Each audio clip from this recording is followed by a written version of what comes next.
Lagi sama sahabat untuk kita semua, saudara-saudara yang sudah bergabung di PGSSI malam ini, pelajaran keempat Triwulan 4 dengan judul Harapan Perjanjian Lama.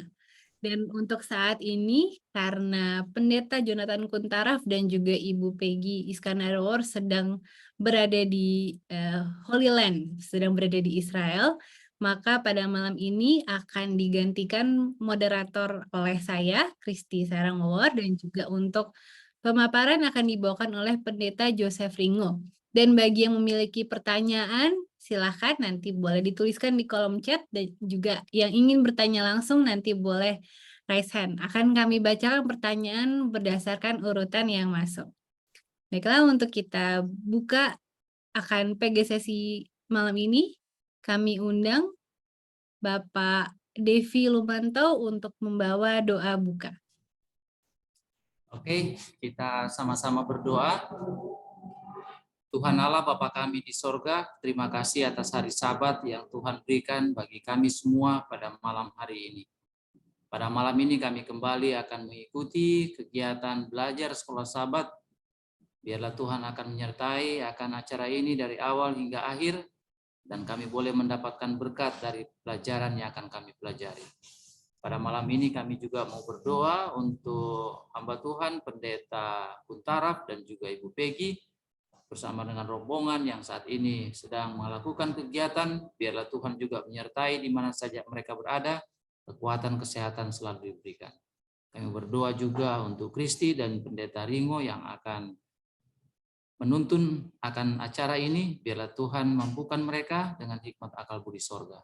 Berkati kami semua yang sudah tergabung di dalam Zoom ini, bahkan juga ada saudara-saudara kami yang lain yang mungkin akan bergabung. Biarlah Tuhan akan memimpin kami semua sehingga kami boleh menikmati berkat dari pelajaran pada malam hari ini. Sempurnakan doa kami Bapa, mohon ampun dosa, di dalam nama Yesus kami berdoa. Amin. Amin. Terima kasih Bapak Devi Lumanto untuk doanya. Baiklah, tanpa menunggu lama, kita akan mendengarkan langsung pemaparan pelajaran keempat Harapan Perjanjian Lama yang akan dibawakan oleh Pendeta Joseph Ringo. Silakan Pendeta. Baik, Shalom dan salam sejahtera bagi kita semua. Salam kenal bagi saudara-saudara yang barangkali baru bertemu dengan kita di Zoom ini. Dan juga saya sedikit memperkenalkan diri saya Gembala Jemaat di Depok Lama, daerah Conference atau Conference DKI Jakarta. Dan tentu barangkali kita ada yang baru kali ini bertemu di sini. Semoga berkat Tuhan melimpah bagi kita semua.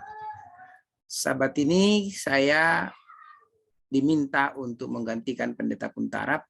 Jadi mungkin tidak sama benar dengan apa yang diberikan oleh Pendeta Kuntaraf, tapi paling sedikitnya kita bisa menikmati bagaimana kita mendiskusikan. Sesungguhnya di dalam pelajaran sekolah Sabat yang kita butuhkan adalah bagaimana membangun sebuah diskusi di dalam sebuah kelompok belajar atau UKSS yang kita sudah buat di gereja. Dan jangan lupa bahwa dalam UKSS 15 menit pertama tetap kita adakan seperti interaksi, menyambut, memperkenalkan, dan kemudian merencanakan berbagai hal-hal yang menjadi kegiatan-kegiatan positif dari UKSS, bahkan sampai mungkin mengadakan perlawatan kepada anggota-anggota ya. Nah, saat ini saya mohon izin untuk mempersiap atau membagikan screen ya, untuk kita boleh ikuti bersama. Nah, saudara-saudaraku, pelajarannya Harapan Perjanjian Lama. Tentu judul ini memberikan kepada kita satu pengertian yang bisa bervariasi. Kalau kita melihat Perjanjian Lama adalah satu kronologi waktu sebelum era Yesus Kristus, berarti harapan kepada mereka yang hidup di era sebelum Yesus. Tapi kalau Perjanjian Lama itu merupakan satu bagian dari yang lain, maka mungkin kita bisa membangun pengertian yang tersendiri. Tapi saya yakin dan percaya bahwa saudara dengan saya setuju bahwa yang dimaksud di sini harapan adalah harapan kepada setiap manusia di era Perjanjian Lama, di era di mana Yesus Kristus belum hadir di dunia ini. Nah, oleh karena itu saudaraku, kita dibangun kepada satu ayat yang menjadi menjadi awal atau menjadi kata kunci dari pelajaran kita sepanjang minggu ini. Dan saya senang saudara-saudara boleh menggunakan ayat inti ini atau ayat hafalan ini menjadi sebuah pemotivasi atau menjadi batu loncatan untuk membangun satu diskusi. Dikatakan di dalam Ibrani 11 ayat 17 dan 19, karena iman maka Abraham tatkala ia dicobai mempersembahkan Ishak, ia yang telah menerima janji itu rela mempersembahkan anaknya yang tunggal. Karena ia berpikir bahwa Allah berkuasa membangkitkan orang-orang sekalipun dari antara orang mati, dan dari sana ia seakan-akan telah menerimanya kembali. Nah, pertanyaan bagi kita, pesan apa yang ingin dibangun ayat ini kepada kita? Abraham berharap kepada kebesaran dan kekuasaan Tuhan ketika dia menjanjikan anak. Dan anak itu sudah ada, tapi diminta kembali. Tapi tetap Abraham berharap pada kebesaran dan kekuasaan Tuhan melalui pernyataan ayat yang ke-19, bahwa dia percaya walaupun anak itu diminta, dia percaya bahwa Allah berkuasa untuk membangkitkan. Itu yang sedang dibangun oleh penulis buku Ibrani kepada saudara dan saya. Bahwa kematian tidak pernah membatasi segala janji yang Allah sudah berikan. Kan kira-kira begitu ya. Nah, sekarang dalam pendahuluan ini kita akan coba membangun satu narasi untuk memahami pelajaran ini. Di mana di dalam pelajaran ini, saudaraku, saya dan saudara dibawa kepada beberapa poin-poin yang menjadi topik-topik pelajaran perharinya, yaitu pada hari Senin atau hari Minggu duluan, aku akan melihat siapa? Tuhan. Kemudian dilanjutkan dari kekuatan kubur. Dilanjutkan kembali dari samudera raya bumi. Apa yang sedang mau disampaikan dari samudera raya bumi kepada kita. Lalu kemudian topik itu berlanjut lagi, mati akan hidup. Dan kemudian yang telah tidur di dalam debu tanah. Tadi ada seorang ibu mengatakan, pelajaran kita malam ini ya hanya kematian dan kebangkitan. Memang seperti itulah adanya. Namun demikian kita akan coba lihat bahwa di pendahuluan itu orang-orang Yunani membangun harapan mereka dalam pandangan filosofi-filosofi yang mereka miliki, bahwa jiwa orang tidak mengalami kematian. Dan ini menjadi perdebatan yang tidak pernah henti-hentinya. Dan saya melihat beberapa orang yang belajar dari teologi, ada yang sangat yakin sekali bahwa memang jiwa orang yang hidup lalu mati itu tidak akan mati. Yang mati adalah raganya. Ya. Kemudian di dalam pelajaran itu juga kita diberikan satu pemahaman lagi, bahwa kematian meninggalkan banyak pertanyaan misteri bagi umat manusia. Mungkin barangkali adalah, mungkinkah tubuh yang dibakar hangus akan bangkit kembali? Sehingga itu membayangkan atau menguatkan bayangan mereka bahwa jiwa orang yang mati itu yang tidak mati. Kalau fisiknya dibakar, angus, ribuan tahun mereka berada di dalam kubur dan kemudian sudah menyatu dengan tanah, bahkan mungkin tidak ada lagi tulang-tulang yang masih apa? Masih utuh ditemukan, dan itu membuat mereka yakin bahwa memang tubuh manusia atau manusia terdiri dari dua, satu namanya tubuh dan satu lagi namanya apa? Roh atau jiwa. Nah, itu salah satu yang menjadi pertanyaan. Pertanyaan berikutnya, bagaimana mungkin orang yang sudah ribuan tahun meninggal dapat dikembalikan identitasnya? Barangkali catatan pun tidak ada lagi sama dia. Anak siapa dia, dari mana dia, dan lain sebagainya. Bagaimana kita bisa dapat memahami ini? Nah, apa jawaban kita? Apa jawaban kita? Nah, kita coba baca Roma 4 ayat 17. Nah, kita coba baca Roma 4 ayat yang ke-17. Jadi, sementara kita mengiyakan pertanyaan itu, sebagaimana dibangun di dalam pendahuluan pelajaran itu, kita jangan lupa ayat ini dalam Roma 4 ayat 17. Apa dikatakan? Seperti ada tertulis, engkau telah kutetapkan menjadi bapa banyak bangsa di hadapan Allah yang kepadanya ia percaya, itu Allah yang menghidupkan orang mati dan yang menjadikannya dengan firman, apa yang tidak ada menjadi ada. Jadi kalau tadinya kan ada, hanya menjadi tanah, menyatu dengan tanah, entah di mana dia, entah bagaimanapun bentuknya dulunya, nggak ada lagi. Memang ada beberapa yang menjadi fosil dan lain sebagainya, tapi semua kan manusia yang mati akan menjadi fosil dan berbekas di tanah ini. Tentu bisa masuk akal pertanyaan-pertanyaan tadi. Nah, oleh karena itu kita dibawa kepada satu pernyataan yang membuka pikiran kita. Bagaimanakah kita bisa belajar untuk mempercayai Tuhan bahkan di tengah-tengah ketidakadilan hidup yang keras ini. Nah, ketika kita berbicara ketidakadilan itu, endingnya adalah kepada kematian.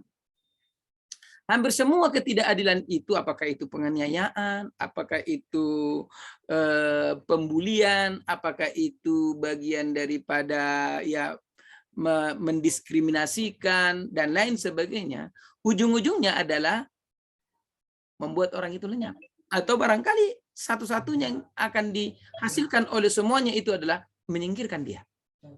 Tetapi bagaimana kita dapat melihat beberapa catatan yang diberikan kepada kita, seperti apakah hidup yang tidak adil itu.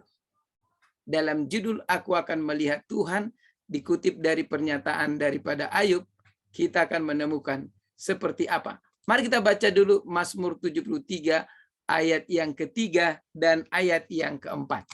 Ayat ini tentu sudah bukan 1-2 kali lagi saudara-saudara mungkin pernah mendengarkan ayat ini. Tetapi saudaraku, kita baca kembali.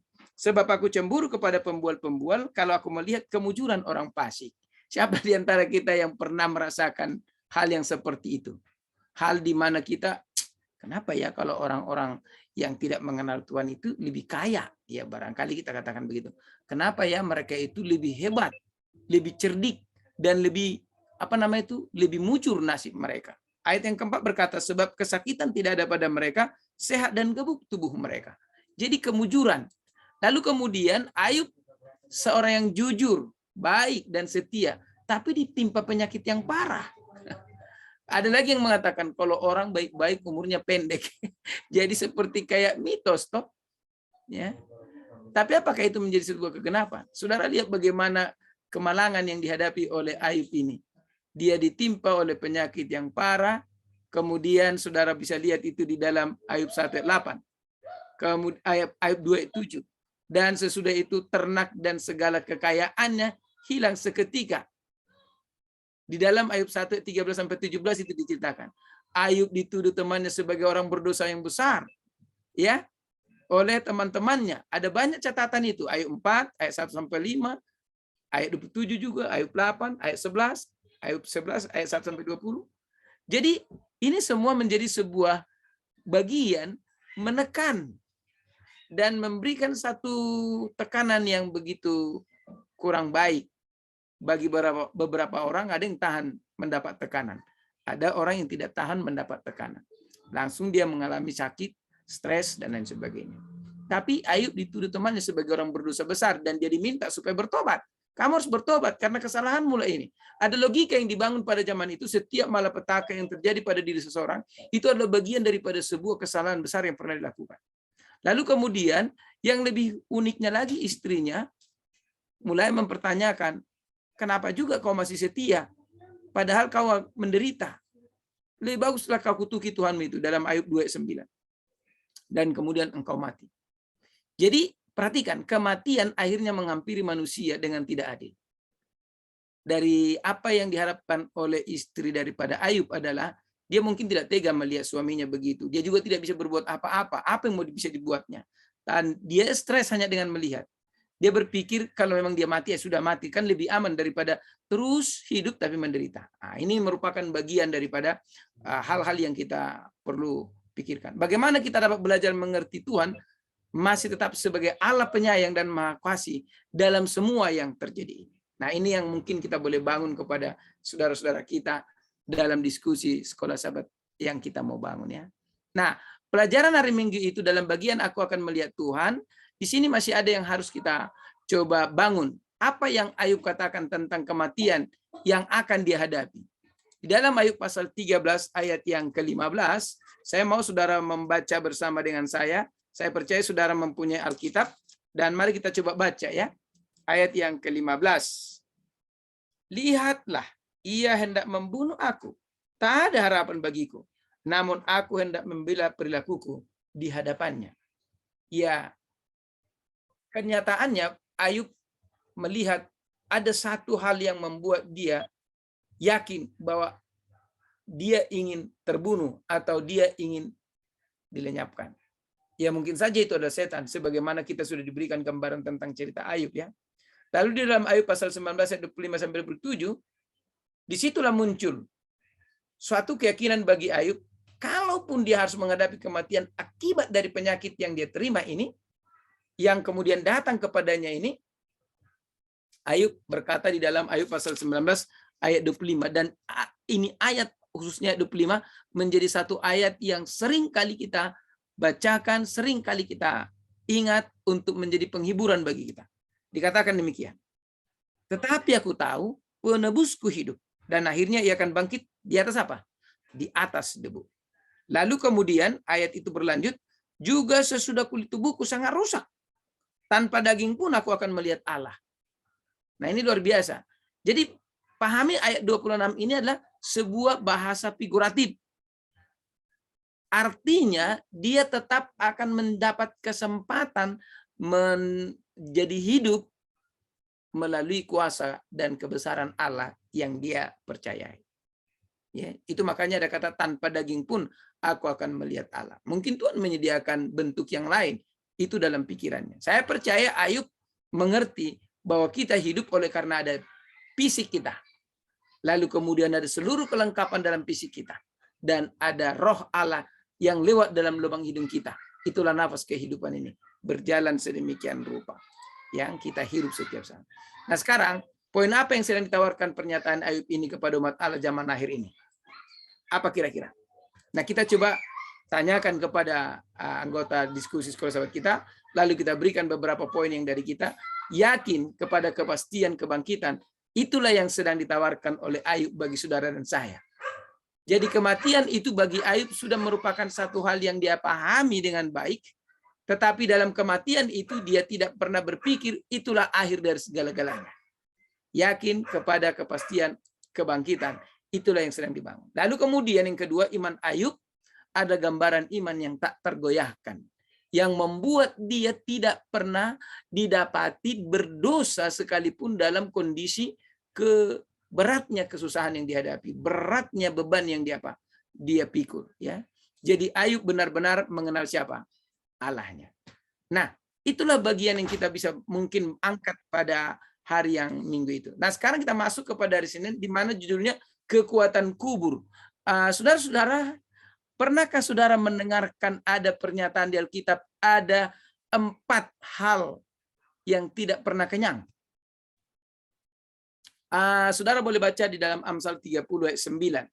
Dan salah satu yang sedang nanti kita bahas yang tidak akan pernah kenyang itu adalah kubur.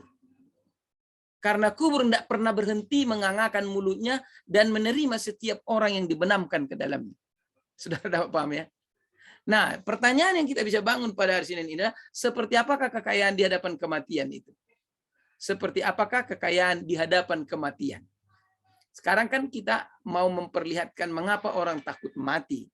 Mengapa orang takut akan hidup ini? Mengapa orang takut besok dia dengan segala bahaya akan bisa mengancam pada besok hari atau pada kapan saja? Nah, menjadi pertanyaan kedua. Dengan kekayaan yang dimiliki oleh orang, dapatkah ia membayar kematian menjadi kehidupan? Nah, ini dia. Nah, saudara-saudaraku, di dalam catatan Alkitab, di dalam Mazmur pasal yang ke-49, ini Mazmur dari Bani Korah, ya, menggambarkan bagaimana harta kekayaan berlimpah tak berdaya dengan kematian. Mari kita coba lihat dan baca Mazmur 49 ayat yang ke-7. Nah, saudara, kita coba baca dan kita mungkin boleh minta anggota kelas kita untuk membacakannya. Lalu kemudian kita minta dia memberikan pengertian tentang apa yang dia baca. Kalau kita baca di dalam ayat 7 dan 8 dikatakan mereka yang percaya akan harta bendanya dan memegahkan dirinya dengan banyak kekayaan mereka, tidak seorang pun dapat membebaskan dirinya atau memberikan tebusan kepada Allah ganti nyawanya. Jadi harta kekayaan tidak bisa menjadi pengganti supaya nyawa kita diperpanjang, saudara. Kesehatan kita tetap menjadi baik. Oke, kesehatan masih mungkin. Tetapi ada orang yang sampai tua, sehat, umur ratusan tahun, tapi unsur-unsur di dalam tubuh itu memang tidak bisa lagi untuk teruskan asupan gizi nutrisi yang lengkap tadi tetap juga membuat beberapa hal-hal di dalam tubuh kita terbatas. Sehingga walaupun mencapai usia ratusan tahun, tapi akhirnya lama-kelamaan semakin lemah. Dan puji Tuhan dia bisa beristirahat dengan tenang, tertidur tanpa menderita. Alhamdulillah.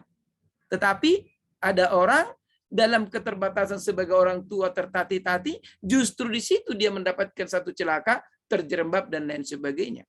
Padahal dia mungkin saja ada pengawal, ada ini dan lain sebagainya dengan segala kekayaan. Tapi tetap juga tidak bisa tidak ada momen di mana dia sedang terancam kepada hal-hal yang tidak baik. Lalu kemudian Mazmur pasal 49 ayat 11 dan 12 juga memberikan gambaran yang lebih lagi kepada kita. Mari kita baca.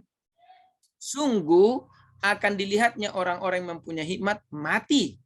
Orang-orang bodoh dan dungu pun binasa bersama-sama dan meninggalkan harta benda mereka untuk orang lain. Di sini ada dua kelompok orang, satu namanya orang berhikmat, satu namanya orang bodoh. Tapi sama-sama berharta. Jangan pikir karena bodoh lalu kemudian tidak berharta. Artinya mereka meninggalkan harta benda mereka untuk orang lain kalau mereka mati. Kubur mereka ialah rumah mereka untuk selama-lamanya, tempat kediaman mereka turun-temurun. Mereka menganggap ladang-ladang milik mereka adalah apa? Kubur di mana mereka tinggal. Nah, ini bahasa figurasi kembali ya. Nah, orang bodoh dan orang berhikmat apa bedanya? Tidak ada.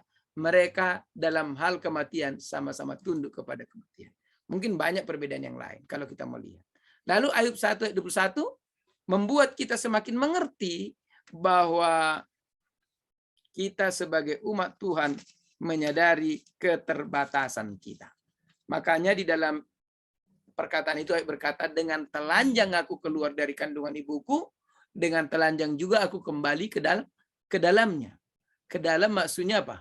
Ke dalam asal mula kita. Nah, di sini pemahaman Ayub tentang hidup itu begitu sempurna kalau menurut saya. Kenapa? Sampai kepada the end of the life, ya, akhir daripada hidup itu, dia sudah punya gambaran. Dalam Amsal 39, tadi saya sempat katakan kepada saudara bahwa apa? Ada 4 yang dicatatkan oleh raja yang bijaksana itu yang tidak pernah kenyang. Dan salah satu yang tidak pernah kenyang itu adalah apa? Kubur atau kematian. Nah, saudaraku yang dikasihi Tuhan, kita lanjutkan kekuatan kubur tadi. Mazmur pasal 16 ayat 9 dan 10, engkau tidak menyerahkan aku ke dunia orang mati dan tidak membiarkan orang kudus memelihat kebinasaan. Apa maksud kata-kata ini, saudaraku?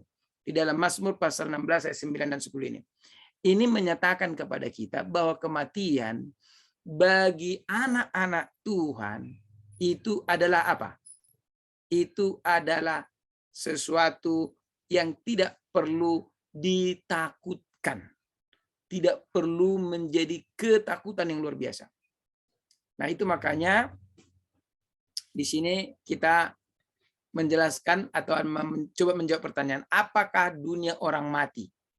Karena kita kan melihat perkataan daripada Mazmur 16 tadi, engkau tidak menyerahkan aku ke dunia orang mati. Apakah maksudnya dunia orang mati itu? Apakah itu sebuah dunia yang berbeda dengan di mana kita tinggal, sehingga seakan-akan ada dunia lain yang khusus kepada orang-orang mati, dan mereka memiliki kegiatan yang berbeda dengan kita? Apakah seperti itu? Lalu apakah itu sebuah tempat terpisah bagi mereka yang mati seperti yang saya katakan tadi? Ya, menjelaskan apakah sebutan dunia orang mati itu. Mari kita coba lihat penjelasan-penjelasan ini. Di dalam bahasa yang digunakan Alkitab tentang dunia orang mati, itu datang dari kata Sheol yang bisa diterjemahkan sebagai kuburan. Itulah dunia orang mati. Atau Sheol yang kemudian diterjemahkan kematian. Itu jugalah dunia orang mati. Atau alam kematian. Dan itu hanya satu kali saja dalam Alkitab Perjanjian Lama. Lalu atau gerbang kematian. Jadi alam kematian dan gerbang kematian ini bahasa-bahasa konotasi, saudara. Atau sebuah kedalaman yang terdalam. Yang seringkali pernah mungkin saudara kenal dengan istilah bottomless pit. Yang ada di dalam buku Wahyu yang kalau dalam bahasa Indonesia jurang maut. Ya, dalam buku Wahyu. Lalu kemudian kata kebinasaan itu adalah sebuah kata yang berbeda tapi hampir sama dengan Sheol, itulah sakat. Kehancuran abadi, kerusakan, pembusukan, atau lubang. Jadi ada kesamaan dengan kedalaman yang terdalam. Lubang yang dalam. Nah, apa pesan yang disampaikan kepada kita dengan penjelasan Sheol dan sakat ini? Nah, ini mungkin perlu kita pahami. Orang mati tidak langsung ke surga, saudara. Itu sudah jelas. Kalau orang pun percaya ada dunia mati, dunia kematian, atau dunia orang mati, berarti tidak langsung masuk surga. Karena surga bukan tempat dunia orang mati. Itu tata Allah. Itu satu poin. Walau kita bukan mendukung adanya dunia orang mati dalam arti yang seperti diajarkan oleh para filsuf Yunani yang dalam pendahuluan perjalanan kita tadi. Kemudian orang mati tidak akan dikubur selama-lamanya, saudara. Ya. Kemudian juga kita menyadari Tuhan akan menebus umat yang percaya dari kematian. Nah, sekarang kita membaca Ayub pasal 19. Apa yang dikatakan di dalam ayat 25-27? Apa dikatakan? Aku tahu penebusku hidup dan dia akan dibangkitkan dari dunia orang mati. Nah, ini dia. Jadi sekali lagi kepastian kebangkitan di masa depan digambarkan. Yaitu membawa harapan, kepastian, dan makna pada keberadaan saat ini. Jadi orang bijak akan menerima hadiah yang jauh lebih mulia dan abadi daripada apa yang bisa dikumpulkan orang bodoh untuk dirinya sendiri selama hidup yang singkat ini. Nah, sekarang kita akan lanjutkan kepada pelajaran hari Selasa. Di dalam pelajaran hari Selasa ada sebutan dari samudra raya bumi yang diambil dari Mazmur pasal 71 ayat yang ke-20. Nah, pertanyaan yang kita bisa bangun adalah bagaimana orang percaya diyakinkan bahwa satu-satunya penolong yang abadi adalah Allah. Apa kaitannya dengan samudra bumi? Karena samudra raya bumi ini adalah gambaran kepada suatu tempat yang kedalamannya jauh di bawah sana. Entah berapa kilometer kita tidak tahu. Pada waktu saya berada di daerah Sebanga, saudara tahu, saya pernah bertanya kepada pembor minyak itu, Pak, ini sumur bor yang Bapak sekarang sedang rawat ini, sedang maintenance ini, berapa dalam ini, Pak? Wah, ini ada 2000 meter ini, Pak, ke bawah. Wow, 2000 meter itu 2 kilometer, saudara. Waduh, saya bilang dalam hati. Jadi 2 kilometer dalamnya. Laut saya nggak tahu entah berapa dalam. Itulah yang disebut dari samudra raya bumi. Ya. Nah, Mazmur 71 memberikan gambaran seruan umat Tuhan karena tidak berdaya menghadapi keterbatasan hidup.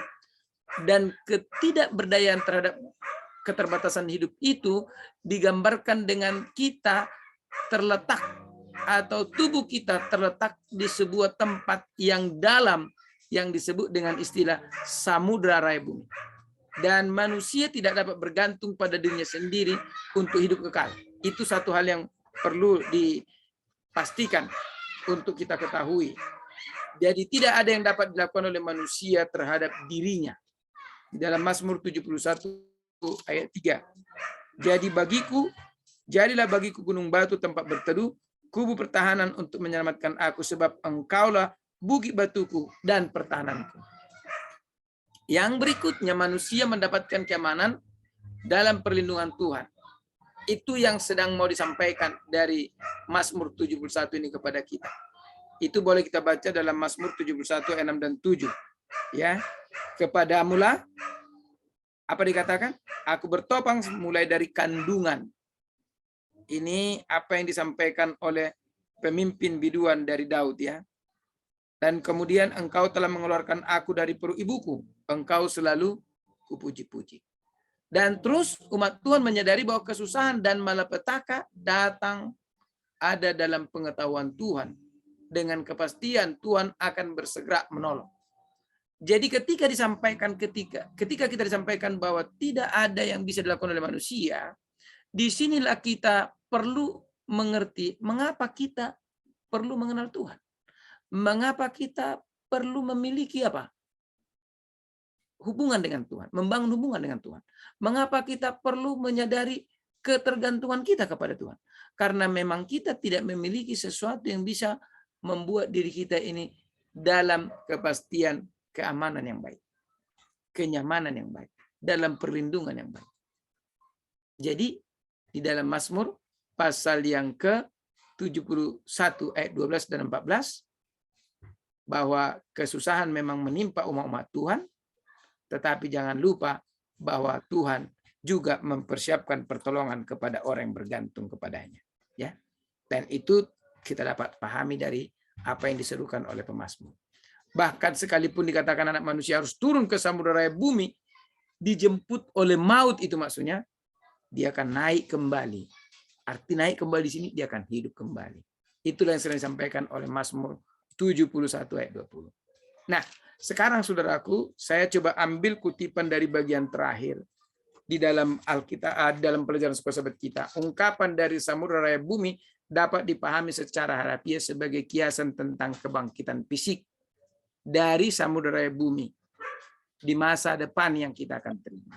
Pada akhirnya yang penting untuk dipahami adalah bahwa apapun situasi kita, Tuhan ada di sana. Dia peduli, dan pada akhirnya harapan kita tidak ditemukan di kehidupan ini, tapi di kehidupan yang akan datang. Kehidupan kekal yang kita miliki di dalam Yesus setelah kita dibangkitkan pada kedatangannya. Jadi ini satu harapan yang indah ketika kita menemukan diri kita sebagai orang yang tak berdaya. Ya. Nah, saudaraku, kalau kita boleh lanjutkan lagi, saudara lihat di sini dalam pelajaran hari Rabu ada satu judul. Nah, judul di hari Rabu itu, saudaraku, dibuat judulnya singkat, tapi saya coba tambahkan sedikit supaya lebih gampang dipahami. Kematian diakhiri dengan hidup kekal. Kalau judul di dalam pelajaran sekolah sahabat kita, mati akan hidup. Ya, singkat dan dapat juga dipahami dengan baik. Tetapi kalau kita melihat di dalam pelajaran itu, kita akan mendapatkan satu penjelasan Alkitab tentang kematian dan orang-orang mati. Ya.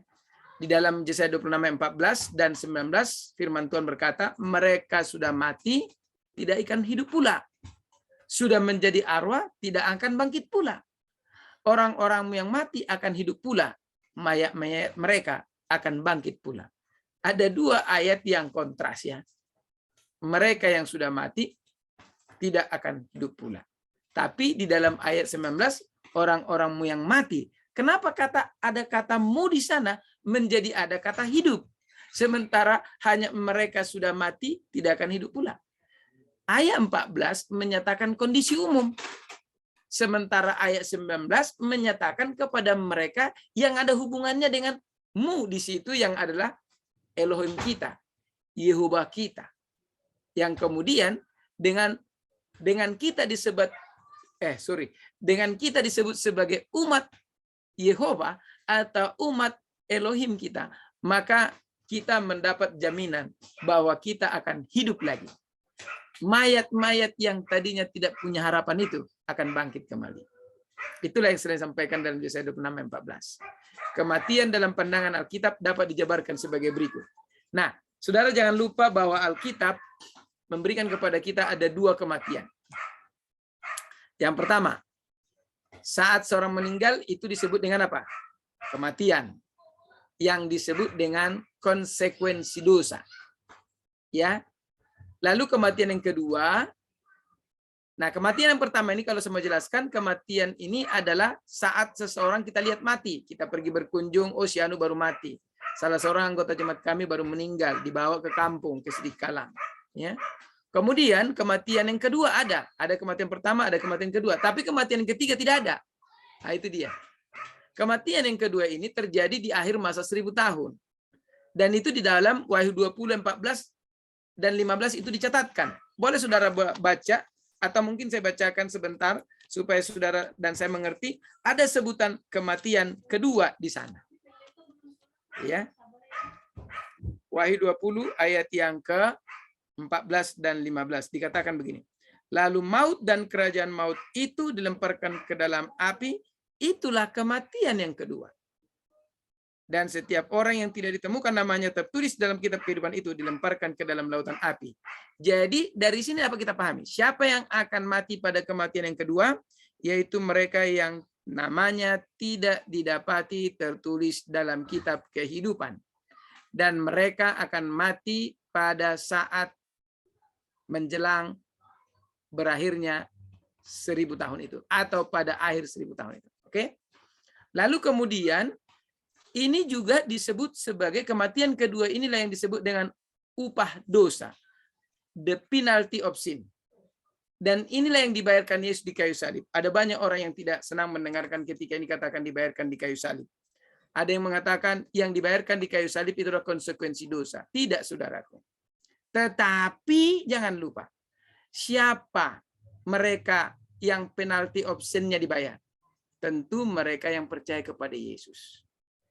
Jadi mereka yang percaya kepada Yesus tidak lagi dapat penalty of sin. Dan penalty of sin itulah yang terjadi pada akhir 1000 tahun. Tapi bagi mereka yang percaya kepada Yesus, itu sudah dibayar di salib. Dan mereka tidak perlu lagi mendapatkannya. Dan disitulah Yesus berkata di dalam Yohanes 11 ayat 25 dan 26, apa dikatakan? Akulah kebangkitan dan hidup. Barang siapa percaya kepada aku, ia akan hidup walaupun ia sudah mati, saudara. Itulah yang dimaksud penebusan Yesus dari kematian itu. Jadi, saudaraku yang dikasihi Tuhan, penjelasan Alkitab tentang kematian dan orang-orang mati ini penting untuk kita tekankan kepada saudara-saudara kita supaya mereka dapat paham dan dikuatkan. Lalu kemudian kalau ada kematian, ada juga kebangkitan. Nah, Alkitab juga memiliki penjelasan tentang kebangkitan. Di sisi yang berbeda ada dua kebangkitan dijelaskan Alkitab. Satu namanya kebangkitan pertama. Nah, kebangkitan pertama ada kemungkinan bagi mereka yang mati pada kematian pertama. Ya kan? Walaupun ada orang juga yang mati pada kematian pertama tidak bangkit pada kebangkitan yang kedua, pada kebangkitan pertama. Nah, kapan kebangkitan pertama terjadi? Itu terjadi pada kedatangan Yesus yang kedua kali. Semua yang bangkit di sini akan menerima hidup yang kekal. Dan itu dijamin oleh Alkitab. Mari kita baca Wahyu 26. Dikatakan begini, berbahagialah dan kuduslah ia yang mendapat bagian dalam kebangkitan pertama itu. Kematian yang kedua tidak berkuasa lagi atas mereka, tapi mereka akan menjadi apa? Imam Allah. Nah, ini luar biasa ini. Dan Kristus, dan mereka akan memerintah sebagai raja bersama-sama dengan dia 1000 tahun lamanya. Itu kebangkitan yang pertama. Jadi kepada mereka yang bangkit pada kebangkitan pertama berbahagia. Kenapa? Karena mereka mendapat bagian untuk hidup kekal di dalam kerajaan surga 1000 tahun, dilanjut nanti ke bumi setelah dibaharui. Nah, kemudian kalau ada kebangkitan pertama, ada kebangkitan kedua, tapi tidak ada kebangkitan ketiga. Nah, ini dia. Kebangkitan kedua terjadi pada akhir masa 1000 tahun. Siapa yang bangkit di sini? Orang-orang yang mati pada saat kematian, pada saat kedatangan Yesus Kristus. Mereka akan tergeletak mati dan tidak ada yang menguburkan. Itulah mereka yang mati, yang akan bangkit pada kebangkitan yang kedua, beserta dengan orang-orang yang tidak bangkit pada saat kedatangan Yesus kedua kali yang sudah mati. Ya, jadi orang yang sudah bangkit pada kedatangan Yesus yang pertama itu kan orang-orang percaya yang diangkat ke surga. Tapi kalau mereka tidak bangkit, mereka akan terus sampai kemudian nanti di akhir 1000 tahun dia akan dibangkitkan dengan orang-orang yang mati pada saat kedatangan Yesus yang kedua kali. Dan ayatnya ada yang menjelaskan itu di dalam Wahyu 20 ayat 5, 7 dan 13. Mereka akan bangkit di sini dan menerima kematian kekal, yaitu kematian kedua yang disebutkan dalam Wahyu 20 ayat 14 tadi. Iya.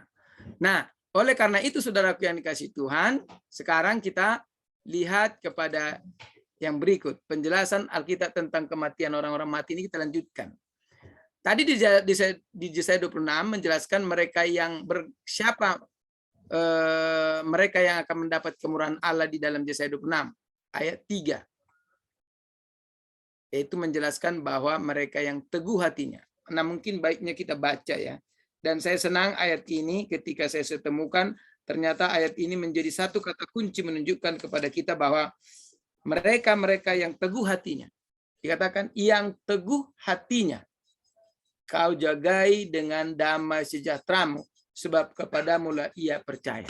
Teguh hati ini apa artinya, saudara? Teguh hati ini artinya tidak berubah dia. Dia dijamin oleh keyakinannya.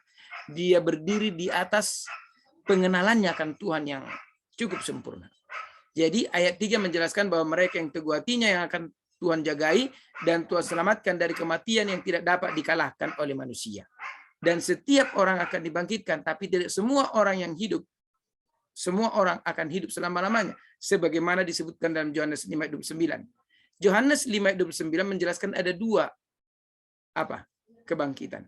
Tapi tidak disebutkan mana kebangkitan pertama, mana kebangkitan kedua. Yang penting ada dua kebangkitan. Bangkit untuk hidup kekal dan bangkit untuk kematian yang kekal. Kira-kira demikian ya. Lalu Yesaya 25:8 di sini kalau kita baca dikatakan demikian ya. Ia akan meninggalkan maut. Siapa ia? Allah. Untuk seterusnya. Dan Tuhan Allah akan menghapus air mata daripada segala muka, dan aib umatnya akan dijauhkannya dari seluruh bumi, sebab Tuhanlah yang telah mengatakannya. Jadi ia akan menidakkan maut untuk seterusnya, dan Tuhan Allah akan menghapus air mata dari segala wajah setiap orang.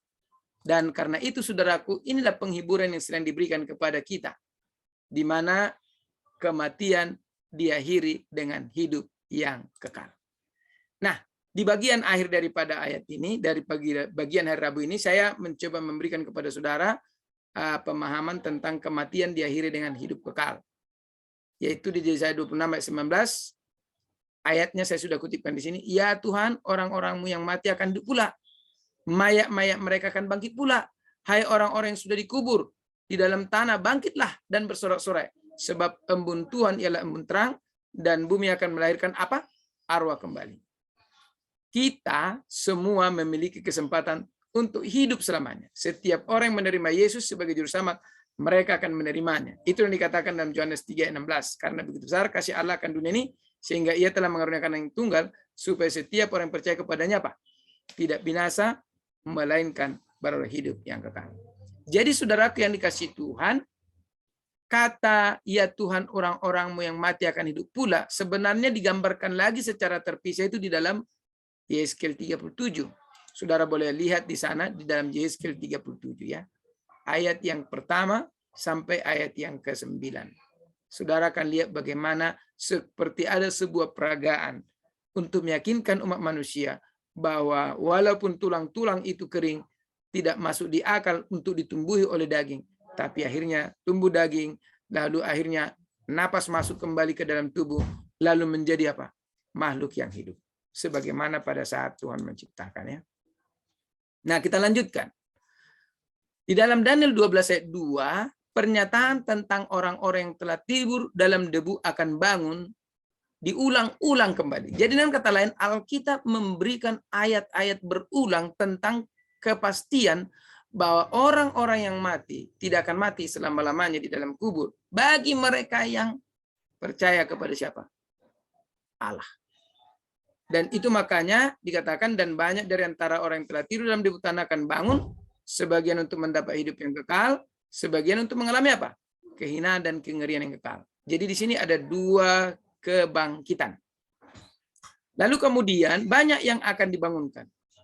Tapi mengapa dikatakan tidak semua orang dibangunkan atau dibangkitkan? Karena memang tidak semua juga orang itu yang mau percaya kepada apa yang dikatakan oleh siapa? Allah. Kemudian dikatakan semua orang benar akan dibangkitkan untuk menerima kekekalan pada kebangkitan kedua. Saudara boleh lihat itu 1 Korintus 15:52, di dalam 1 Tesalonika 4 14-16. Di situ diperlihatkan bagaimana penghulu malaikat berseru dan sangkakala Allah berbunyi, lalu Tuhan sendiri yang akan turun dari surga, lalu kemudian membuat penyambutan kepada mereka-mereka yang sudah menang, yang kemudian dari mereka yang hidup diangkat bersama-sama dengan mereka yang sudah dibangkitkan dari kubur. Tapi perhatikan, orang jahat yang masih hidup akan mati pada saat itu. Dan itu disampaikan dalam 2 Tesalonika 2:8 dan kemudian Wahyu 19:21.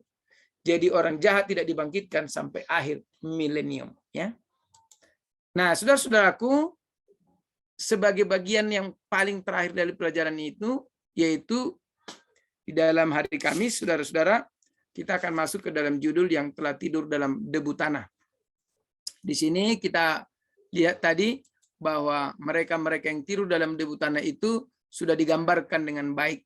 Bahwa mereka tidur dalam debu tanah artinya untuk sementara mereka diizinkan beristirahat. Nah, oleh karena itu banyak mengacu pada semua orang benar dan sekelompok kecil orang jahat. Siapa yang akan menjadi bagian dari kelompok itu? Kita tentu dengan sendirinya tahu sekarang bahwa sekalipun umat-umat manusia dengan latar belakang dengan istilah masyarakat majemuk mereka hanya akan dibagi dua, yaitu orang yang benar dan orang jahat. Dan kemudian di dalam Wahyu pasal 1 ayat 7 disebutkan ada namanya kebangkitan bagi orang-orang yang telah menikam dia. Dengan tujuan untuk apa, saudara? Supaya mereka dapat melihat kekerasan hati mereka, ketidakpercayaan mereka, dan penghinaan yang mereka berikan kepada Yesus. Sekarang mereka akan mengingat kembali kata-kata yang diucapkan oleh Yesus kepada Pilatus. Tapi nanti engkau akan melihat Anak Manusia akan duduk di sebelah kanan Allah, ya, kepada Kayafas dan juga kepada Hanas. Dan kemudian mereka akhirnya sadar kesalahan fatal mereka karena terlalu bergantung kepada apa?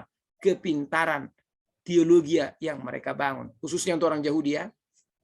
Jadi mereka yang mengejek, dalam kutipan Kemenangan Akhir halaman bahasa Inggris 637, mereka yang akan mengejek dan mencemoohkan derita kematian Kristus dan penentang paling keras kebenarannya dan umatnya dibangkitkan untuk memandang dia dalam kemuliaannya dan memandang penghormatan yang diberikan kepada mereka yang setia dan menurut. Nah, jadi saudara-saudaraku yang dikasihi Tuhan, dan sekarang kita masuk kepada bagian penutup. Itulah yang kita pelajari tentang kematian dan kebangkitan. Nah, dalam bagian penutup ini, saya memberikan kepada saudara satu kutipan terakhir dari hari Jumat di bagian paling akhir. Di atas pertanyaan-pertanyaan untuk didiskusikan itu. Pemberi kehidupan akan memanggil miliknya. Nah, ini dia. Yang telah dibeli dalam kebangkitan yang pertama. Sampai saat kemenangan itu. Ketika sangkakala terakhir akan dibunyikan dan pasukan besar akan maju menuju kemenangan abadi, setiap orang suci yang tidur akan disimpan dalam keselamatan dan akan dijaga sampai seperti maksudnya, bukan sampai, sebagai permata yang berharga, yang dikenal Tuhan dengan nama mereka, dengan kuasa juru selamat yang berdiam di dalam mereka saat hidup, dan karena mereka mengambil bagian dalam sifat ilahi, mereka dibangkitkan dari kematian. Jadi apa yang membuat mereka dibangkitkan? Yang pertama adalah mereka itu apa? Mereka itu telah dibeli. Lalu kemudian mereka sadar telah dibeli, mereka kemudian memiliki hidup yang selalu bergantung, di sini perhatikan, dengan kuasa juru selamat yang berdiam di dalam mereka. Berarti di dalam diri mereka ada kuasa surgawi, ada kuasa Yesus Kristus yang mengendalikan hidup mereka, yang menuntun hidup mereka. Dan mereka karena itu akhirnya mengambil bagian dalam sifat ilahi dan layak dibangkitkan dari kematian. Luar biasa. Nah, sebagai penutup, ada satu kutipan juga di sini. Kristus menyatakan semua orang sebagai miliknya. Saya lupa mencantumkan kutipannya. Ini dari buku Nyonya White juga. Saya ulang, Kristus menyatakan bahwa semua orang sebagai miliknya yang percaya dalam namanya, kuasa menghidupkan dari Roh Kudus, Roh Kristus yang berdiam di dalam tubuh fana mengikat setiap jiwa yang percaya kepadanya. Jadi, perhatikan di sini.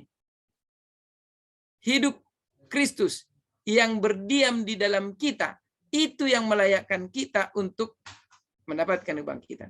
Mereka yang percaya kepada Yesus adalah suci bagi hati siapa? Hati Yesus. Karena hidup mereka tersembunyi bersama Kristus dalam Bapa. Perintah akan datang dari Sang Pemberi kehidupan. Apa itu? Yesaya 26:19.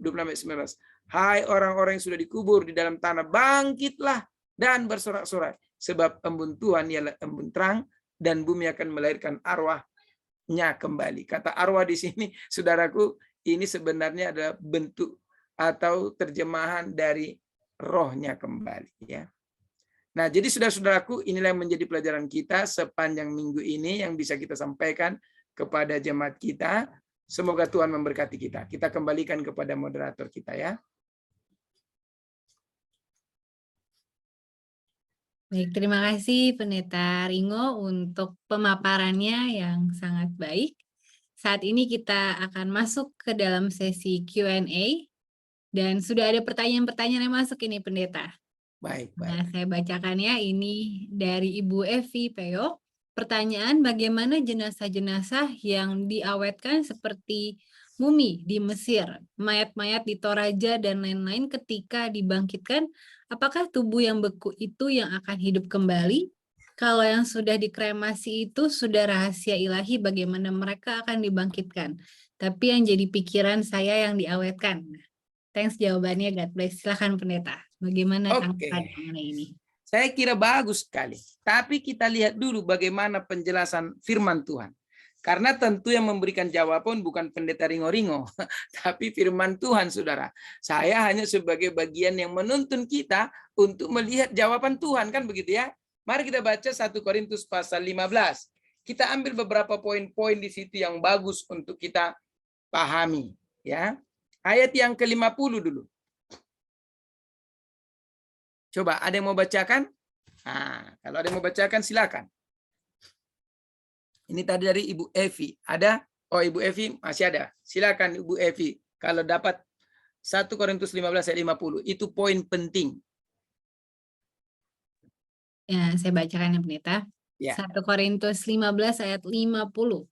Saudara-saudara, inilah yang hendak kukatakan kepadamu, yaitu bahwa daging dan darah tidak mendapat bagian dalam kerajaan Allah, dan bahwa yang binasa tidak mendapat bagian dalam apa yang tidak binasa. Oke. Apa artinya ayat ini? Banyak juga orang yang bingung dengan ayat ini. Apa maksudnya bahwa daging dan darah tidak mendapat bagian dalam kerajaan Allah, dan bahwa yang binasa tidak mendapat bagian dalam apa yang tidak binasa? Nah, kalau kita mau mengerti ayat ini, kita harus lihat ayat itu secara keseluruhan. Daging dan darah yang dimaksud adalah bagian kata yang bersambung dengan kata yang binasa. Daging dan darah yang binasa tidak akan mendapat bagian dalam kerajaan Allah. Berarti itu makanya perhatikan.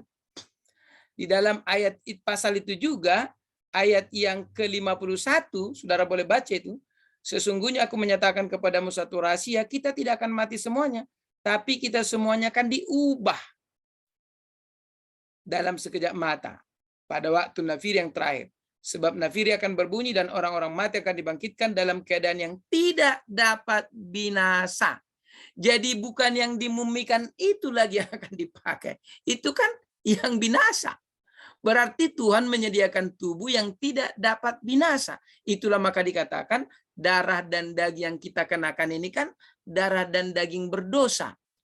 Berarti tubuh yang sebelumnya diciptakan kepada Adam dan Hawa itulah yang akan nanti diberikan oleh Tuhan kepada manusia. Jadi ketika nanti misalnya, ketika nanti orang-orang didatangi malaikat-malaikat, maksud saya kubur orang-orang didatangi malaikat-malaikat. Ketika Tuhan katakan bangkit, bangkit, mereka akan bangkit bukan mengenakan tubuh mereka yang itu, tapi tubuh yang sudah diubah. Walau dari kubur itu mereka dibangkitkan. Tapi sudah tubuh yang tidak dapat binasa. Kalau Hizkia Mishak pernah membuat sebuah penggambaran, dia bilang begini. Dia ukur dulu berapa jarak antara bumi dengan Orion. Lalu diketemukan sekian ribu tahun cahaya. Lalu kemudian sesudah itu kita akan terbang dari bumi ke surga itu 3,5 hari. Berarti berapa kecepatan yang kita butuhkan? Maka kecepatan yang kita butuhkan adalah 1 kali 10 berpangkat 20 kilometer per detik. Saudara bisa bayangkan si Komeng aja, ini tahu si Komeng yang mempromosikan Yamaha, dia kalau dia sudah membawa motornya dengan kecepatan yang super, katanya bibirnya aja sampai begitu ya. Karena apa? Udara yang begitu apa? Jadi kalau kecepatannya super, ya ini tulang daging ini akan sobek dan tulang-tulang pun akan hilang. Tetapi karena kita sudah diberikan tubuh yang tidak dapat binasa, nah ini dia, ingat, tidak dapat binasa, maka sekalipun kecepatan kita lebih daripada pesawat supersonik yang hanya mampu menjelajah dengan kecepatan 1000 km per jam, padahal kita akan mencapai kecepatan bahkan di atas juta kilometer per jam, kita nggak akan binasa. Nah, jadi berarti kita tidak mengenakan fisik kita ini. Ya kan? Kita akan mengenakan sebuah tubuh yang baru yang Tuhan create sendiri. Itu maksudnya, Ibu. Jadi, kalaupun kita ada lihat orang yang mengkremasi, itu kan ada filosofinya. filosofi mereka dari awal adalah bahwa mereka percaya bahwa ada kehidupan di balik kematian, gitu ya. Tapi kita nggak percaya itu. Itu makanya orang Advent kalaupun mau dibakar tubuhnya, dibakar juga nggak masalah, ya. Karena bukan tubuh itu lagi yang akan dipakai nanti. Sudah ada tubuh baru. Nah, dalam pelajaran selanjutnya nanti kan kita pelajari apa yang dimasukkan ke dalam tubuh yang baru itu sehingga kita bisa saling mengingat. Nanti ada pelajarannya di situ supaya jangan terlalu panjang. Kita percaya bangkit dan kemudian mengenakan tubuh yang baru masuk ke dalam kerajaan surga. Kira-kira demikian ya. Mudah-mudahan itu bisa menjawab. Terima kasih. Terima kasih Pak Pendeta Ringgo-Ringgo sudah Amin, menjawab amin. apa yang di otak saya. Jadi kalau Amin, saya mata amin. sipit, kalau bangkit nggak sipit lagi dong. Oh, nanti kan ada namanya standar surga. Kalau Nyonya White katakan dalam buku pendidikan yang membedakan Adam dan Hawa dengan kita zaman sekarang adalah dia punya tubuh itu simetris. Tawatnya simetris. Kalau dari sini ke sini diukur sama-sama 5 cm. Begitu juga dari sini ke sini sama-sama 5 cm. Lalu kemudian tidak ada hidung yang sedikit lebih besar daripada yang lain. Nah, itu. Ada alis matanya satu terbang ke sini, satu lagi terbang ke bawah. Enggak seperti itu. Itu namanya kalau digambarkan oleh hamba Tuhan Nyonya White simetris. Jadi simetris itu artinya kita tidak memiliki sebuah Seimbang. perbedaan ukuran. Salah satu Nggak ada yang unsur cacat. ada kuping kadang-kadang satu lebih lebar di sini, sementara di sini mengecil. Enggak seperti itu. Cacat-cacat seperti itu tidak akan ada lagi, ya. Oke, terima Terima kasih kasih Pak Pendeta. Pendeta. Tuhan berkati. Amin, amin. Untuk pertanyaan selanjutnya Pendeta, ini dari keluarga Hagi Sinaga. Bagaimana dengan Wahyu 1 ayat 7? Bagi yang menikam Yesus pada kedatangan Yesus kedua akan dibangkitkan, menyaksikan kemuliaannya, lalu akan mati kembali, berarti 2 kali mati. Setelah milenium akan dibangkitkan kembali untuk dibinasakan, berarti ada kebangkitan ketiga bagi orang tertentu. Wah, ini gimana Pendeta? Oke. Nah, jadi Alkitab itu kan berbicara secara umum dulu. Special case itu selalu ada di mana-mana.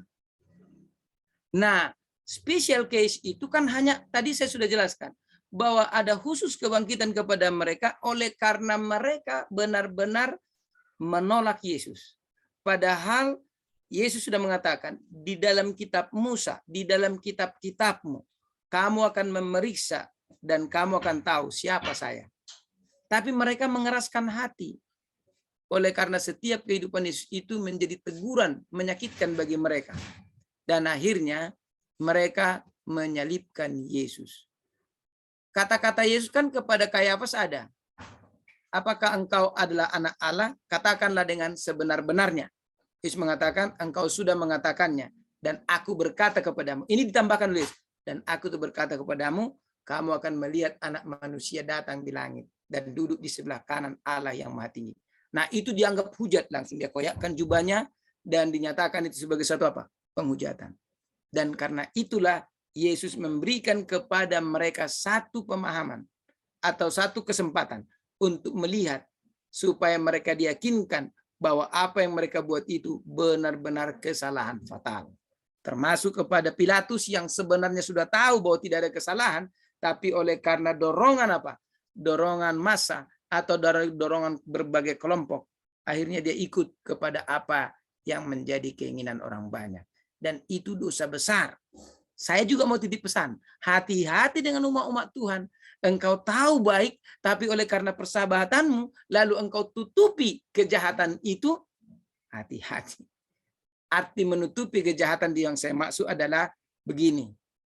Engkau akhirnya tidak pernah menegur kejahatan itu dengan baik. Itu maksud saya.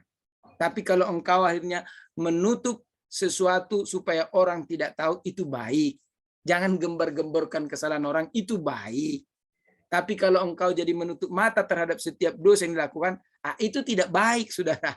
Itu bedakan ya. Terima kasih. Oke, Begitu terima kepada kasih, Pak. Bapak Hagi Sinaga. Tambahannya sangat lengkap ya Pendeta.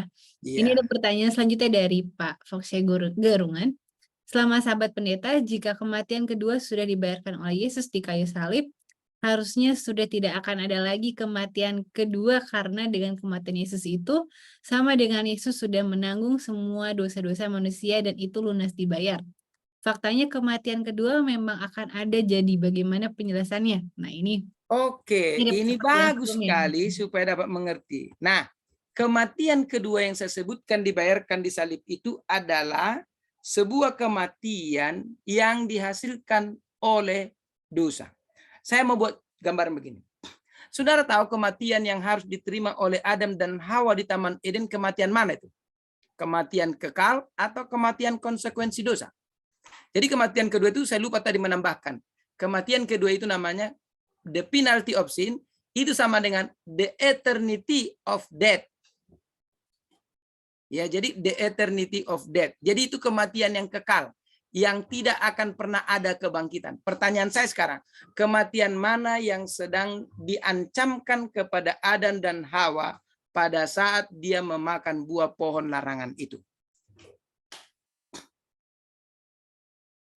Saya percaya saudara sudah menjawab, tapi nggak mungkin semua membuka mikrofon kan?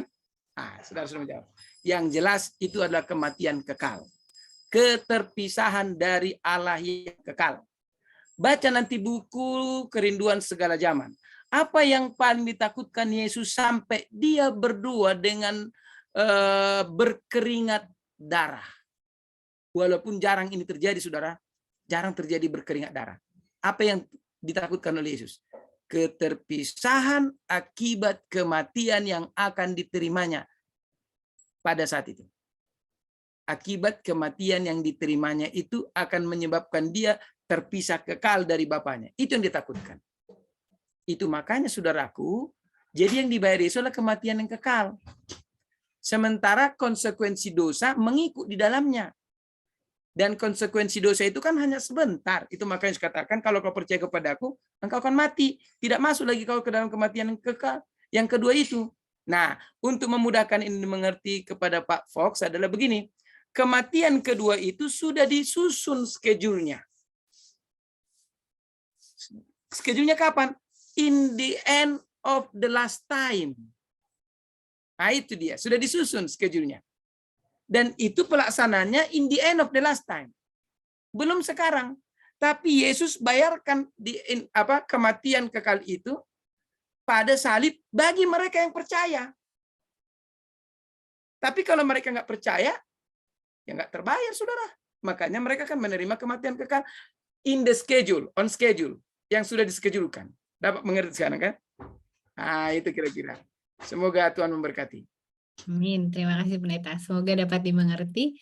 Pertanyaan selanjutnya ini datang dari Bapak Robi Misman. Selamat sahabat, mau bertanya bagaimana keadaan fisik manusia kalau dibangkitkan? Fisik pada usia muda atau usia tua? Nah, kalau ada ayat Alkitabnya di mana? Terima kasih. Oke. Aduh, ini kalau ada ayat Alkitabnya bagaimana? Mungkin kita masuk kepada ayat yang terdapat di buku Yesaya. Yesaya 65 ayat yang ke-17. Tapi sambil saya cari juga ya. Oke, Yesaya pasal yang ke-65. Tapi kalau ada yang mau bantu ayatnya, karena saya percaya bukan hanya saya saja yang pintar ayat di sini kan.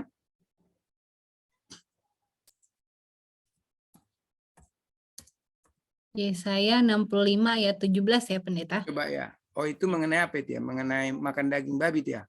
Oh iya, benar. Coba baca. Sebab sesungguhnya aku menciptakan langit yang baru dan bumi yang baru. Hal-hal yang dahulu tidak akan diingat lagi dan tidak akan timbul lagi dalam hati. Oke. Sebentar, saya cek dulu di dalam ayat ini. Ayat yang ke-20 coba baca. Ayat yang ke-20 ya Pendeta. Di situ tidak akan ada lagi bayi yang hanya hidup beberapa hari, atau orang tua yang tidak mencapai umur suntuk, sebab siapa yang mati pada umur 100 tahun masih akan dianggap muda, dan siapa yang tidak mencapai umur 100 tahun akan dianggap kena kutuk. Nah, saudara-saudaraku, saya mau katakan begini juga dengan ayat ini. Ingat, Alkitab ini menggunakan bahasa manusia. Jadi pada saat Yesaya menulis ini, umur 100 tahun itu sudah umur kebanggaan. Tapi kalau itu ditulis di zaman Henok, pasti umur 900 tahun umur kebanggaan. Karena Henok melihat orang-orang yang opanya dan kemudian buyutnya di atas itu nggak pernah ada yang berumur 200 tahun. Rata-rata 900 sekian, 900 sekian, 900 sekian. Jadi kita dapat mengatakan begini, walaupun ada tulisan itu tadi dalam Yesaya 65 mengatakan kata-kata seperti itu, bahwa umur suntuk dianggap 100 tahun umur suntuk, ya, itu bukan berarti mengatakan bahwa hanya batas umur 100 tahun, tidak. Itulah gaya bahasa manusia yang menunjukkan tidak ada istilah tua di tempat itu, kira-kira begitu.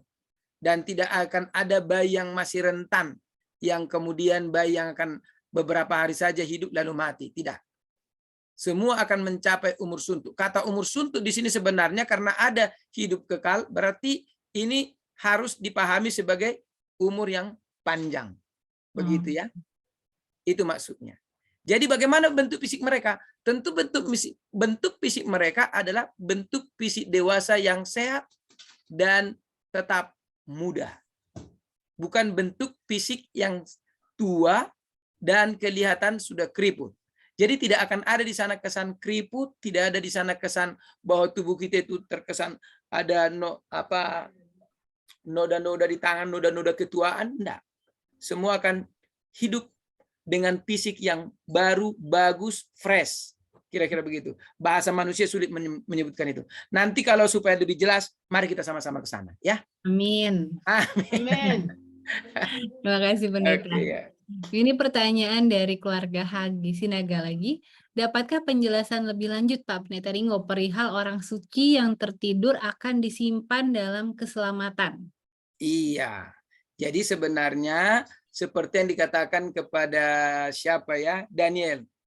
Daniel katanya, pergilah. Kata pergi di situ saudara tahu artinya? Kau akan mati. Tetapi engkau akan mendapat bagian dalam apa? Upah yang disediakan bagimu. Jadi orang-orang suci itu di situ disebutkan di apa? Disimpan. Kata disimpan di sana menyatakan apa? Menyatakan bahwa mereka itu sebenarnya ada dalam catatan surga. Itu dia. Makanya ada disebutkan siapa yang namanya tertulis dalam kitab kehidupan. Bukan fisik mereka yang dibawa ke surga atau roh mereka yang dibawa ke surga, enggak. Yang disimpan di surga adalah catatan hidup mereka. Yang lebih tepat kalau boleh saya katakan catatan karakter mereka. Dan ketika nanti fisik yang baru diberikan kepada mereka, fisik yang mana? Fisik yang dikatakan oleh kitab yang tidak dapat binasa itu, maka itulah yang akan dikembalikan kepada fisik itu. Untuk memudahkan cerita ini, saudara tahu komputer? Komputer ini ada namanya software-softwarenya. Ada software Corel Draw, ada Photoshop, ada Microsoft Office, ada ini, ada itu. Bisa dimasukkan semua? Bisa. Dan kemudian bisa aktif kembali? Bisa. Ada file-file yang sudah dimainkan di Corel Draw bisa dibuka? Bisa. Seperti itu. Lalu komputer ini sekarang hancur. Tapi karena semua soft copy-nya disimpan dengan baik di sebuah hard disk, kemudian dapat lagi yang baru. Masukkan lagi hard disk itu. Keluar semua? Keluar. Bisa lagi Photoshop-nya di-install? Bisa. Bisa lagi Corel Draw-nya di-install? Bisa. Microsoft Office-nya di-install? Bisa.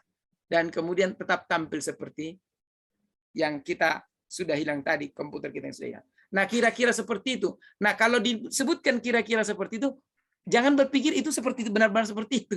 Penggambaran kita manusia berdosa tentang bagaimana itu bisa jadi. Terbatas. Ya, oke, makasih. Oke, terima kasih Pendeta Ringo. Ini juga terima kasih juga nih dari Saudara Susanto ya. Terima kasih Pendeta atas penjelasannya mudah dimengerti dan dipahami. Amin. Ada pertanyaan lagi Pendeta dari Ibu Kadaryati Lodo. Shalom Pendeta Ringo. Mau tanya, ada 2 pertanyaan ini Pendeta. Pertama, kalau orang meninggal di manakah jiwa atau rohnya? Kedua, saat manusia dibangkitkan, apakah roh yang sama dikembalikan kembali? Terima kasih. Oke. Nah, ini bagus sekali pertanyaan ini, tapi mungkin kita coba dulu buka ayat ya.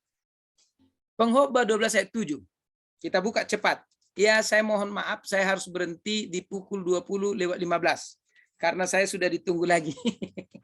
Jadi mohon maaf ini agak sedikit saya press waktunya. Pendeta. Pengkhotbah 12 ya. 12 ayat 7, silakan. Dan debu kembali menjadi tanah seperti semula dan roh kembali kepada Allah yang mengaruniakannya. Oke, sekarang kita bertanya kepada Alkitab, karena Alkitab memberi jawab. Apa roh yang kembali kepada Allah itu? Mari kita baca Ayub 27 ayat 3. Segera kita baca. Biarkan Alkitab yang menjawab ya. Ayub 27 ayat 3. Ayub 27 ayat 3. Ayub 27 ayat 3, selama nafasku masih ada padaku dan roh Allah masih di dalam lubang hidungku, maka bibirku sungguh-sungguh tidak akan mengucapkan kecurangan dan lidahku tidak akan melahirkan tipu daya. Oke, selama napasku masih ada padaku. Napas itu ingat, itu ada di dalam lubang hidung. Lalu kemudian perulang kata, dan roh Allah masih dalam lubang hidungku. Berarti napas dengan roh adalah dua kata yang bergantian, interchangeable. Interchangeable istilahnya dalam bahasa Inggris. Jadi digunakan bergantian. Napas, roh, roh, napas. Dan itu ada di dalam lubang hidung. Apa yang keluar dari tubuh manusia? Roh. Roh yang ada napas. Maka kalau orang mati disebutkan menghembuskan napas terakhir. Nah, lalu pertanyaan tadi muncul. Saat manusia dibangkitkan, apakah roh yang sama dikembalikan? Yes. Napas kehidupan yang membuat dia hidup dikembalikan. Tambahan satu lagi adalah memori, karakter yang dia miliki sejak hidup dimasukkan kembali. Kalau begitu ada berapa yang diberikan? 2. 1 napas kehidupan untuk membuat dia hidup karena dia akan kembali nanti di dunia ini, dan 1 lagi ditambahkan, bukan ditambahkan, semua catatan kehidupan kita kan disimpan di surga. Diberikan masuk ke dalam casing tubuh yang baru yang tidak dapat binasa. Plak. Sehingga saya ingat, oh ini Kristi loh. Putrinya Ibu Peggy nih. Ini Pak James Tembun ini loh. Ini Ibu Evi ini loh. Waktu itu kami di PGSS loh. Itu muncul ingatan itu semua. Dapat paham ya? Jadi jiwa atau roh itu, kalau jiwa itu adalah kita yang hidup jiwa. Tapi kalau kita sudah mati nggak ada jiwa. Dan kemudian roh itu apa? Napas yang ada di sini. Karena kata roh itu diterjemahkan dalam bahasa kita macam-macam. Itu datang dari bahasa Ibrani nefes. Orang Arab bilang nafas. Orang Indonesia bilang nafas. Oke, lihat pergeseran kata ini. Ya. Lalu kemudian ruah menjadi ruh dalam bahasa Arab dan roh menjadi bahasa Indonesia. Oke. Jadi itu interchangeable. Artinya dipakai secara bergantian. Terima kasih. Ya, terima kasih Pendeta. Ini ada pertanyaan selanjutnya. Tadi sempat kita bahas ya dari Ibu Winnie Pesik. Mau tanya apakah orang Advent yang mati boleh dikremasi? Apakah itu sudah masuk dalam doktrin gereja Advent? Soal bagaimana cara mati, Alkitab tidak mempunyai penjelasan bagaimana dia diberlakukan. Itu diserahkan kepada masing-masing. Tergantung kepada budaya, tapi tidak boleh di dalam kematian itu terbertik apa yang disebut percaya kepada roh orang yang mati itu. Itu saja. Jadi kalau mau dibawa ke gunung ya silakan, kalau mau dibenamkan silakan, kalau mau dikremasi silakan. Toh kita tidak akan pakai itu semua. Sudah Tuhan siapkan tubuh yang baru. Bagi manusia yang hidup sampai pada keadaan kedua kali, fisiknya akan dirubah dan kemudian diberikan fisik yang versi surga gitu, versi abadi begitu ya. Oke. Terima kasih. Terima kasih Pendeta. Ini pertanyaan lagi Pendeta dari Bapak Adi Sumayadi. Apakah ketika kita mati roh kita sudah ada ke surga seperti yang dikatakan orang bahwa setelah mati orang langsung ke surga? Oh, itu tadi sudah dijawab ya Pendeta? Sudah terjawab. Jadi tidak ada yang ke surga, yang ada di surga adalah catatan hidup kita ya. Betul. Ini ada pertanyaan, ada yang raise hand, boleh kita panggil ya Bapak James Tambun. Mungkin karena waktunya sudah, Pendeta Ringo sudah siap-siap lagi, mungkin boleh dipersingkat pertanyaannya. Iya, silakan. Silakan. Oke, salam, selamat sahabat semua. Selamat sahabat, Pak James. Pak Pendeta, Pak Ringo, saya tertarik sekali dengan kisah Ayub. Ayub di sini penulis bilang, Ayub tidak menyadari bahwa dia telah menjadi pusat dari pergumulan kosmik yang mendalam antara Tuhan dan iblis. Jadi ada konspirasi surga yang dia nggak tahu itu. Pertentangan Yesus dengan setan, tapi saya lihat korbannya ini Ayub. Ayub tokohnya yang dijadi. Pertanyaan saya di sini kan, namun kesetiaan yang tanpa syarat kepada Tuhan diungkapkan dengan baik dalam kata-kata. Meskipun dia membunuhku, namun aku percaya keberanian. Tapi di sini saya dapati di Ayub pasal 3, keluh kesah Ayub. bahkan bersungguh-sungguh ini Pak. Sesungguhnya itu Ayub membuka mulutnya dan mengutuk hari kelahiran. Maka berkala Ayub di ayat 10, karena tidak ditutupnya pintu kandungan ibuku dan tidak disembunyikannya kesusahan dari mataku. Mengapa aku tidak mati waktu aku dilahirkan dan seterusnya. Jadi ada persungutan saya lihat di Ayub ini. Dia takut untuk menyangkal Tuhan, tapi ya dia kata-kata dia kutuk hari kelahiran. Itu kan satu hal yang negatif sekali. Kalau kita kan bersyukur Tuhan, apapun ada kita bersyukur ya kan. Baik kita bersukacita, susah dan senang, tapi ini dia mengutuk. Dan yang saya itu pertama Pak, baru yang Berikutnya. yang saya menyoroti di pertanyaan hari Jumat yang kedua, Ibrani 11 menyoroti kesetiaan dan banyak harapan dari apa yang disebut pahlawan iman di segala zaman dahulu. Bagaimana pasal ini dapat memperkaya pemahaman kita tentang harapan yang dimiliki tokoh-tokoh dalam perjanjian lama, bahkan sebelum Yesus kebangkitan Kristus. Saya lihat pahlawan di sini manusia, mereka ya pendosa juga ya kan. Tapi apakah kita seperti itu?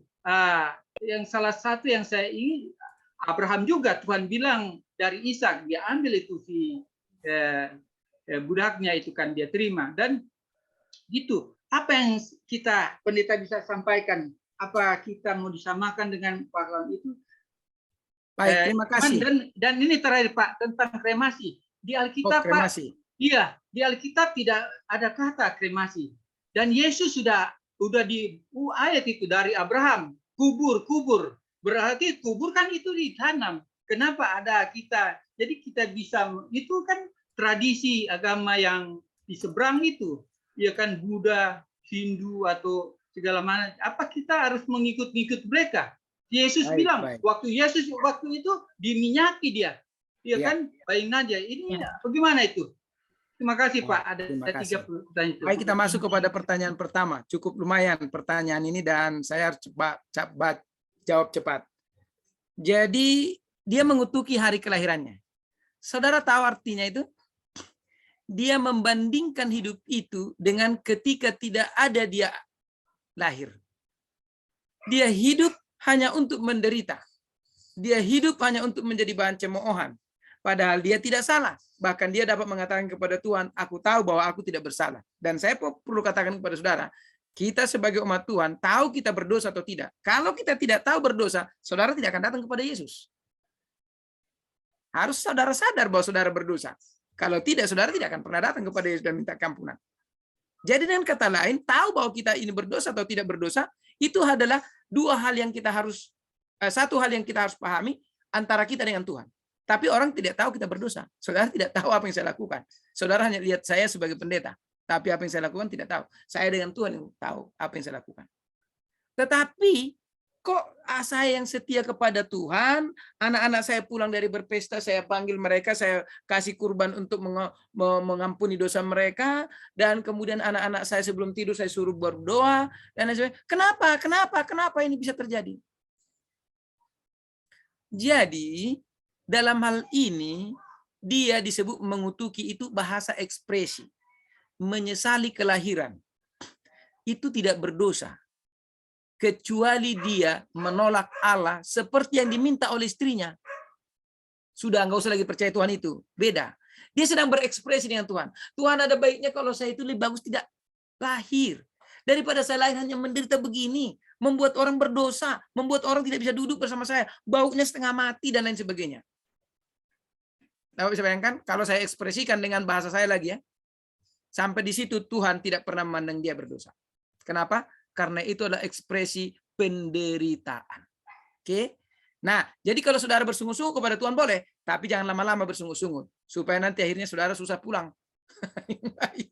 Supaya saudara jangan jadi akhirnya kecewa berat, akhirnya meninggalkan Tuhan. Karena setiap langkah persungguh-sungguhan negatif apapun yang kita lakukan, kalau terus-menerus menumpuk, itu bisa membuat beban itu berat dan kita tidak ada waktu untuk datang kepada Tuhan ya. Lalu kemudian mengenai Ibrani pasal 11 pahlawan iman. Inilah gambaran manusia yang tangguh di dalam dunia berdosa, sekalipun digergaji, sekalipun dihantamkan sama singa, sekalipun dibakar hidup-hidup, tapi mereka tidak akan pernah dikalahkan dalam hal apa? Coba. Satu, dalam hal prinsip, saudara. Dan inilah yang dikatakan oleh White, kebutuhan terbesar dunia adalah kebutuhan akan orang-orang yang tidak dapat diperjualbelikan. Itu dia, Pak. Pertanyaan ketiga, kremasi tidak ada di dalam Alkitab. Memang banyak yang tidak ada di dalam Alkitab, Pak. Karena waktu itu tidak bakar-membakar. Mereka belum punya pemikiran ke situ. Tetapi, saya sudah katakan tadi, Tuhan sudah sediakan tubuh yang baru bagi kita. Bukan tubuh yang mati yang akan dipakai. Jadi nggak usah Bapak repot dengan soal kremasi, dibakar, dan lain sebagainya. Ya. Itu semua Tuhan sudah atur. Tuhan yang akan memberikan tubuh baru. Jadi saya sebagai orang Advent, saya pernah melihat Advent dibakar. Wah, rupanya beginilah dia dibakar. Dan saya pelototi terus sampai hampir separuh badannya terbakar. Wah, begini rupanya. Ya, begitu ya. Jadi neraka rupanya, kenapa diperlukan neraka? Gara-gara begitulah. Supaya hilang ingatan kepada orang-orang berdosa. Nah, kira-kira begitu tambahannya. Baik, itu dulu yang saya jawab kepada Bapak yang tadi. Semoga Tuhan memberkati. Iya, terima kasih Pendeta Ringo. Ini pertanyaan, sebenarnya ini harusnya pertanyaan terakhir. Sudah harus berhenti ya. Iya, sudah harus Saya berhenti. sudah Maaf ditunggu. Pak Marbun ini. Pendek saja. Iya, Pendek dari saja ya. Ibu Premi, silakan. Ya, pendek saja. Saya Silakan. cuman tadi pendeta bilang kita punya memori dikembalikan lagi. Yes. Jadi bagaimana dengan memori-memori yang jelek, kelakuan kita yang jelek tadinya itu datang juga. Satu, kedua, kan Adam itu kan besar, mereka kan tinggi-tinggi. Dan sekarang kan kita kecil-kecil. Iya. Apa nanti kita punya figur, kita punya itu nanti bisa jadi besar sama dengan mereka atau semua sama? Iya. Baik, saya jawab singkat. Memori yang dimaksud tadi adalah akhlak yang baik tadi. Karakter, tabiat yang layak masuk surga itu yang dikembalikan. Sesudah diberi kasih karunia, sudah dianggap oleh Yesus, cukuplah darahku baginya, katanya kepada Bapa, maka karakter yang baik itu yang akan diberikan. Kan tadi setelah manusia berdosa, saudara tahu kan ada dua. Sudah sama mereka seperti kita. Tahu yang baik dan tahu yang jahat. Bapa surgawi kita tahu yang jahat, tapi tidak pernah dipikirkan untuk dilakukan. Tahu yang baik, tapi hanya itu aja yang ada di dalam benaknya. Sehingga itu terus yang lahir dalam pikirannya, tidak ada yang lain. Dan kita pun selama di dunia ini harus menjadi medan latihan untuk bisa seperti itu.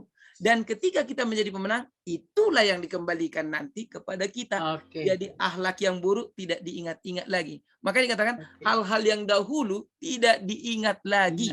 Nah, begitu ya. Nah, tadi mengenai satu lagi badan. Apa? Oh, badan.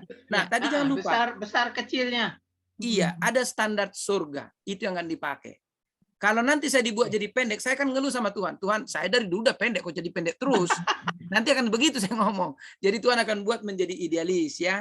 Idealisme siapa? Idealisme surga, bukan idealisme dari Samosir. Kalau dari Samosir karena terlalu banyak pundak padi, akhirnya jadi pendek seperti saya. Begitu ya. Ya, terima kasih. Ya, terima kasih Pendeta. Ini pertanyaan terakhir ya Pendeta. Ya, terakhir ya, jangan lagi ada yang lain. Iya, silakan Pak. Saya tidak bertanya, saya hanya mau menambahkan tentang kremasi. Jadi saya nonton kremasi YouTube. Oh iya. Ya, dibakar dia dengan 20.000 watt. Dan hangus, tetapi tulang-tulangnya belum remuk. Iya. Sehingga dia ada yang di blender, ada yang ditumbuk-tumbuk. Nah, saya mau challenge kita, jangan pernah bercita-cita masuk ke dalam neraka karena saya nggak tahu berapa watt apinya, ya, berapa watt apinya. Jadi pelajaran kremasi untuk kita ialah supaya kita bercita-cita masuk surga. Jangan pernah masuk di 500 watt untuk mendebukan kita. Seperti kremasi. Terima kasih. Terima kasih Pak Marbun, Tuhan berkati. Oke, baiklah Pendeta Ringo, terima kasih untuk pemaparannya yang sangat jelas dan juga untuk semua partisipan yang sudah join juga memberikan pertanyaan dan berpartisipasi. Kiranya materi ini bisa dibawa besok ya Pendeta ya saat ya, langsung dibagi saja ya. Iya. Baik, terima kasih Pendeta Ringo. Sahabat depan sama Pendeta Ringo lagi ya. Kita akan bertemu lagi. Tuhan memberkati. Untuk doa tutup, kami undang Pendeta Heski Wauran untuk membawa doa tutup. Baik, saudara-saudara, mari kita berdoa. Bapa kami yang ada di surga, terima kasih ya Tuhan. Engkau adalah pencipta kami, pemelihara, pelindung, juru selamat, di mana kami menggantungkan harapan kami. Bahwa segala sesuatu yang terjadi di dunia ini akan berakhir semua, termasuk kematian, di mana ada jaminan kebangkitan daripada Tuhan. Dan cerita-cerita di dalam perjanjian lama telah menyaksikan dan memberikan kekuatan kepada kami, pengharapan bahwa kebangkitan dari kematian itu pasti akan terjadi. Kami tidak berkeinginan ya Tuhan untuk binasa di dalam perapian yang menyala-nyala itu. Kami ingin hidup kekal. Oleh karena itu, biarlah ya Tuhan, pengharapan-pengharapan di dalam perjanjian lama juga boleh menjadi pengharapan bagi kami. Semua guru-guru sekolah Sabat atau umat-umat Tuhan yang bergabung malam hari ini. Kami rindu ya Tuhan, kami akan bertemu bersama dengan juru selamat kami. Itulah kerinduan kami terbesar, di mana nanti tidak akan ada lagi perpisahan. Tuhan berkati hamba Tuhan Pendeta Joseph Ringo yang sudah menjadi alat Tuhan malam hari ini. Dengan demikian kami boleh diberikan insight, kami boleh diberikan informasi, ataupun kami boleh disegarkan dengan apa yang sudah disampaikan. Berkati juga Saudari Kristi yang sudah menjadi moderator malam hari ini. Dan kami semua ya Tuhan, ingatkan kami bahwa tujuan kami adalah rumah kekal di dunia baru. Di dalam nama Yesus kami berdoa. Amin. Amin. Terima kasih Pastor. Terima kasih semua, selamat malam. Saya mohon izin live ya. Ya, terima kasih. Selamat hari Sabat. Ya, selamat hari Sabat. Tuhan memberkati.